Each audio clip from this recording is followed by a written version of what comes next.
तो आज से लाखों साल पहले इंसान दो पैरों पर चलना भी सीख रहा था, क्योंकि उससे पहले वह झुककर अपने हाथ और पैरों दोनों का इस्तेमाल चलने के लिए कर रहा था। उसके बाद उसने चलने के लिए अपने पैरों की बजाय किसी दूसरे जानवर के पैरों का इस्तेमाल किया, यानी उसने घोड़े, ऊंट और बाकी के जानवरों का इस्तेमाल ट्रैवल के लिए करना शुरू कर दिया।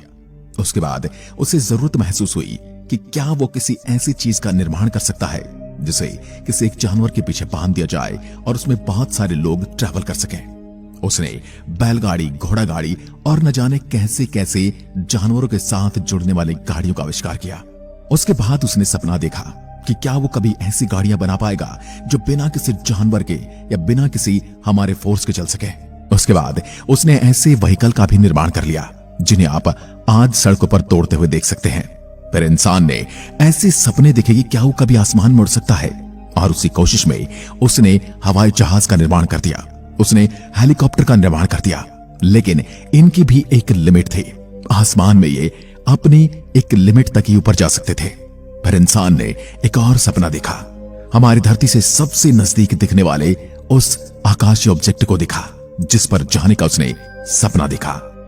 और फिर हमने एक ऐसी टेक्नोलॉजी इजाद की जिसकी मदद से हम चांद पर भी पहुंच गए, और हमने चांद पर पहुंचने का सपना भी पूरा कर लिया। उसके बाद इंसान ने इंटरप्लैनेटरी मिशंस के बारे में सोचा, यानी कि अपने ग्रह के अलावा दूसरे ग्रहों की दुनिया के बारे में जानने की कोशिश की, और उसने वहां पर अपने रोवर्स और अपने स्पेसक्राफ्ट्स भेजे और वहां की जानकारियां जुटाना आरंभ कर दिया। और कुछ तो हमारे स्पेसक्राफ्ट ऐसे हैं जो आज भी ट्रैवल कर रहे हैं और 40-50 साल से वो ट्रैवल ही कर रहे हैं, और कुछ का मानना तो ये है कि वो हमारे सौरमंडल को भी पार कर चुके हैं। सौरमंडल को पार करना मतलब किसी दूसरी दुनिया में जाना, किसी दूसरे तारे की दुनिया में जाना। और आने वाला समय, आने वाला भविष्य हम इंसानों के लिए इंटरस्टेलर ट्रैवल का ही होने वाला है, जहां हम इंसान जीवन और हमारे दूसरे घर की तलाश में दूसरे स्टार सिस्टम्स और दुनिया की यात्रा करना चाहते हैं।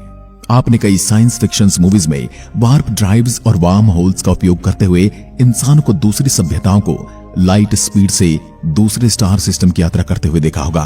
पर इस तरह की किसी टेक्नोलॉजी को अस्तित्व में आने वाले कई सैकड़ों या हजारों सालों का समय लग सकता है। पर वर्तमान समय में कई ऐसी टेक्निक्स मौजूद हैं जिन्हें डेवलप करने पर हमें केवल कुछ दशक या कुछ सालों का समय लगेगा, जिसकी वजह से हम भविष्य में इंटरस्टेलर ट्रैवल कर सकते हैं। ऐसे में आज हम कुछ ऐसे ही तरीकों के बारे में जानेंगे जिसकी मदद से हम भविष्य में इंटरस्टेलर ट्रैवल कर सकते हैं। आज हम जानेंगे किन तरीकों से भविष्य में होगी तारों की यात्रा। स्टार ट्रैवल टेक्निक्स, धरती के सबसे ज्यादा दूरी पर मौजूद human objects, most distant human objects from earth, Interstellar travel और तारों से दूरी। इंटरस्टेलर ट्रैवल के तरीके क्या हो सकते हैं, इंटरस्टेलर ट्रैवल करने के कुछ और तरीके कैसे बनाए जा सकते हैं, और अंत में आपको बताएंगे कि कौन सी तकनीक है जिनके साथ हम इंटरस्टेलर ट्रैवल कर सकते हैं।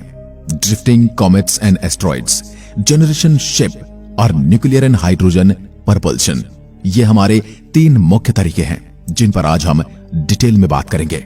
दोस्तों, 1977 में मानव इतिहास के 2 सबसे महत्वपूर्ण स्पेस मिशन को हमारी धरती से लॉन्च किया गया, जिनका शायद मकसद हमारे सौरमंडल के आखिरी छोर में मौजूद ग्रहों और उनकी अनदेखी दुनिया का पहली बार अध्ययन करना था।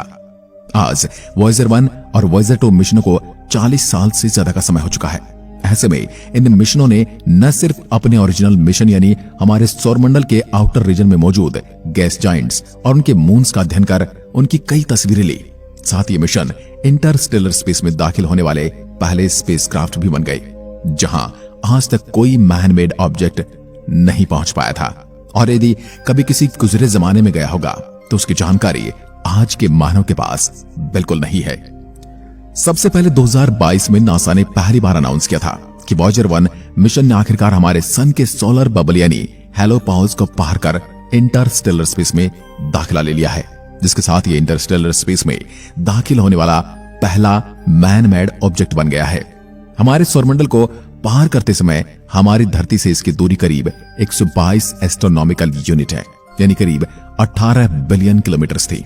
यह सब हम इंसानों के लिए किसी सपने से कम नहीं था, क्योंकि स्पेस युग की शुरुआत से ही हमने दूर तारों और एलियन ग्रहों की यात्रा करने के सपने देखना आरंभ कर दिया था। इंटरस्टेलर ट्रैवल और तारों की दूरी हम कैसे जान सकते हैं? वर्तमान समय में इंटरस्टेलर ट्रैवल में सबसे बड़ी समस्या है टेक्नोलॉजी और इस तरह के किसी सफर में लगने वाला बेहद ही ज्यादा समय। प्रॉक्सिमा सेंचुरी हमारे सौरमंडल की सबसे करीब मौजूद स्टार सिस्टम है, जो कि हमारी धरती से करीब 4.25 लाइट ईयर्स की दूरी पर मौजूद है। ऐसे में करीब 56,000 किलोमीटर प्रति घंटे की स्पीड से आगे बढ़ रहे वॉयेजर मिशन को इस स्टार सिस्टम तक पहुंचने में करीब 70,000 सालों का समय लग जाएगा। वहीं अगर हम मानव इतिहास के अब तक के सबसे तेज space mission Parker solar probe की 2,50,000 किलोमीटर प्रति घंटे की तेज रफ्तार से भी स्टार सिस्टम की यात्रा करते हैं, तो हमें इसमें कई हजार सालों का समय लग जाएगा। ये सभी कैलकुलेशंस हमारे सौरमंडल के सबसे समीप मौजूद अल्फा सेंचुरी स्टार सिस्टम के लिए है। वहीं अगर हम केपलर और टेस जैसे प्लैनेट हंटिंग स्पेस मिशन द्वारा खोजे गए एक्सोप्लैनेट्स और स्टार सिस्टम की यात्रा करने की सोचें, तो हमें कई हजारों से लाखों सालों का समय लग जाएगा। यानी सीधी सी भाषा में कहा जाए तो वर्तमान समय में हमारी मौजूद स्पेस और रॉकेट टेक्नोलॉजी किसी भी तरह से इंटरस्टेलर ट्रैवल के लिए बिल्कुल भी सही नहीं है और वर्तमान समय में हम हमारे ह्यूमन लाइफ स्पैन में इस तरह की किसी इंटरस्टेलर ट्रैवल की कल्पना भी नहीं कर सकते। ऐसे में सवाल यह कि आखिर कैसे हम इंसान इंटरस्टेलर ट्रैवल कर दूर तारों तक का सफर तय कर सकते हैं?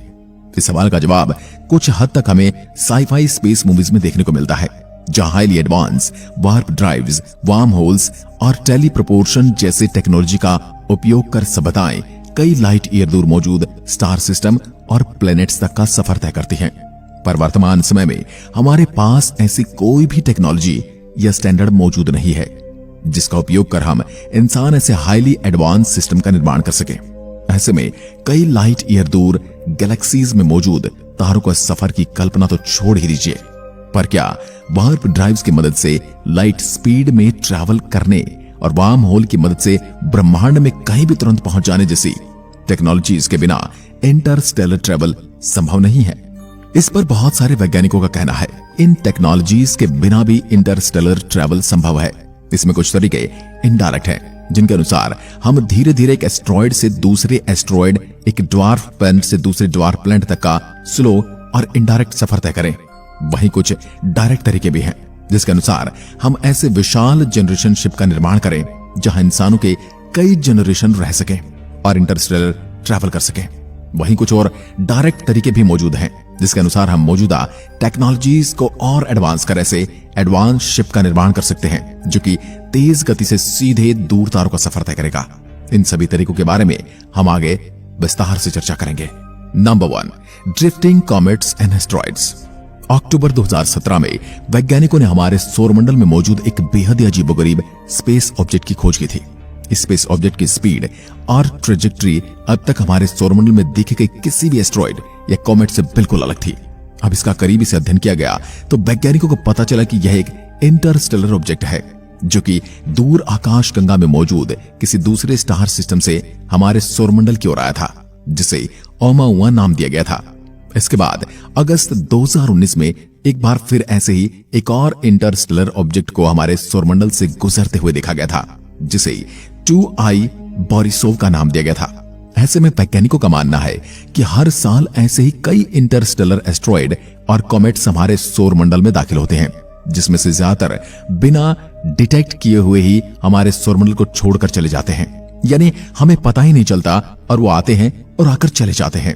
साथ ही हमारे सौरमंडल के आखिरी छोर यानी कुइपर बेल्ट और ऊट क्लाउड में भी कई ऐसे ड्वार्फ प्लैनेट और एस्टेरॉइड मौजूद हैं जो कि या तो बहुत विशाल ऑर्बिट में हमारे सूर्य का चक्कर लगाते हैं या डिफ्लेक्ट होकर किसी दूसरे स्टार सिस्टम की ओर निकल जाते हैं।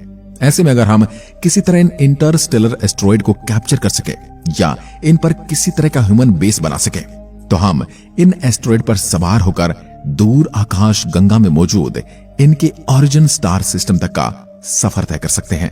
पर यह तरीका बेहद ही स्लो और इनडायरेक्ट होगा, क्योंकि हमें इन एस्टेरॉइड के डेस्टिनेशन का कुछ पता ही नहीं होगा और साथ ही इस तरह के किसी सफर में कई हजारों से लाखों सालों का समय भी लग जाएगा। Number 2, generation ship. Interstellar travel का दूसरा कॉन्सेप्ट एक स्लो पर डायरेक्ट मेथड है। हम अभी तक जान चुके कि इंटरस्टेलर स्पेस में बेहद ही ज्यादा समय लगता है। ऐसे में दूर स्टार सिस्टम की यात्रा को एक ह्यूमन लाइफ स्पैन में कवर करना बिल्कुल भी मुमकिन नहीं है। ऐसे में वैज्ञानिकों ने कुछ ऐसे स्पेसशिप का आइडिया दिया है जो कि बेहद ही विशालकाय होगा, जो कि हजारों सालों लंबे इंटरस्टेलर ट्रैवल के लिए सैकड़ों इंसानों का घर होगा। इस जनरेशन शिप में हम इंसानों की कई जनरेशन रह सकेंगे, ताकि जब एक जनरेशन बूढ़ी होकर खत्म हो जाएगी तो उसकी अगली जनरेशन इस सफर को चालू रखकर आगे बढ़ सके। यह स्पेसशिप आने वाले हजारों सालों के लिए इंसानों के लिए घर की तरह होगा, जहां उनके लिए खाना, पानी और ऑक्सीजन मौजूद रहेगा। इन स्पेसशिप की स्पीड भले ही लाइट स्पीड तक तो नहीं होगी, पर इसमें लाइफ सपोर्ट सिस्टम मौजूद रहेगा, जिसकी मदद से हम कई जनरेशन्स के लिए पर्याप्त ऑक्सीजन और वाटर प्रोड्यूस कर सकेंगे। पर इस तरह से किसी विशालकाय स्पेसशिप को बनाने के लिए हमें काफी ज्यादा रिसोर्सेज की जरूरत पड़ेगी। साथ ही इसके विशाल आकार को देखते हुए इस स्पेसक्राफ्ट को हमें स्पेस में ही असेंबल करना होगा। Number 3, nuclear and hydrogen propulsion. Interstellar travel का तीसरा कॉन्सेप्ट एक हाई स्पीड और डायरेक्ट तरीका है। ये एक रियलिस्टिक और मोस्ट सेंसेशनल टेक्नोलॉजीज है जो दूसरे स्टार सिस्टम और प्लैनेट्स तक के सफर में हमारा सबसे सफल बैट हो सकता है। वार्प ड्राइव्स और वार्म होल्स जैसी टेक्नोलॉजीज के विपरीत ये एक प्रैक्टिकल टेक्नोलॉजी है जो आने वाले कुछ दशकों में एक हकीकत बन सकता है। इनमें से पहली टेक्नोलॉजी है न्यूक्लियर पल्स प्रोपल्सन।